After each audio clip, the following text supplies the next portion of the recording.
Hi. No, it's working. Good. That's good. I hope you can hear us because we're in. Do you know where we are? Can you remember what the name of this place is? We're in a place called Zimpla. Yep. And it's a little marketplace, a place that Julie found on a map which we mentioned earlier on.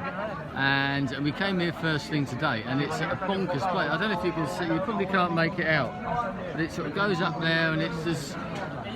Earlier on, there was all these food places and that as well. With all food, meats, cheeses, just fresh produce of everything, with breakfast and coffee and all that. And then it's turned into this, just a load of bars really. And we just had, well, just a small burger. Very small burger. We went for the monster burger, which was monstrous really. I think it's the easiest way to put it. It was monstrous, but then it was very nice. But we had to come back. We came this morning. Yeah. Excuse me, I'm just going to have it, and while Julie's talking. It's full of families, just having breakfast together, having a coffee.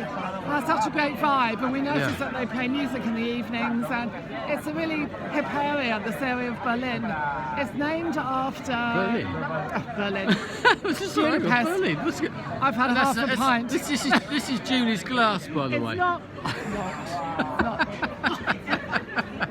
Budapest. Yeah, when in Budapest. But actually, what I was going to say is it reminds us of the area where we stayed in Berlin, doesn't it?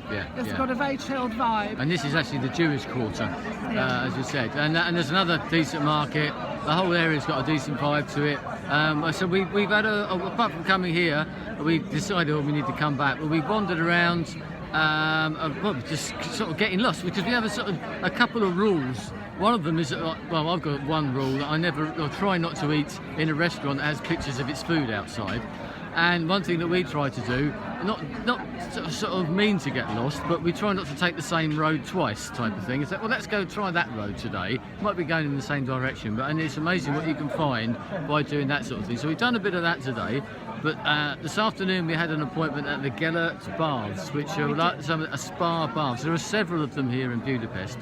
But these ones are ones that were recommended to us, and it was an amazing experience. Well, it's a way of life here, and someone described it to us before we came here. It was like having a bath or swimming in a museum because of the surroundings, all this mosaic and the amazing ceilings and all this type of thing.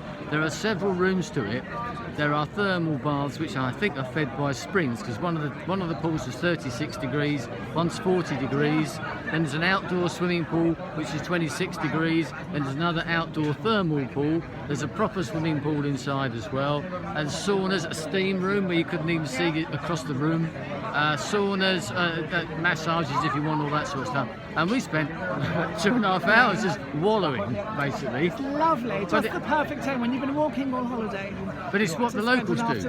Yeah, and it's, I mean, what we found today, as we found on the last day of the other trips that we've done, is you get used to a little bit used to a city, and then the last day you sort of get under the skin a bit, and you can explore a bit more. You know where you are, and you actually end up like this, mixing with the locals. Yes.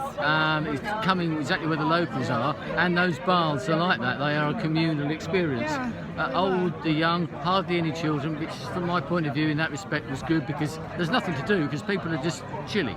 Or well, it's a bit ironic when the temperature's 40 degrees in the water, but you're chilling, you're just relaxing and you're not doing anything. You're just sort of sitting there and just watching the world go by and watching the people go by as well. Yeah. It's great, wasn't it? Perfect end to a busy weekend. I mean, we'll leave tomorrow morning, but it was great, wasn't it? Yeah, okay, I'll put you on the spot. A highlight.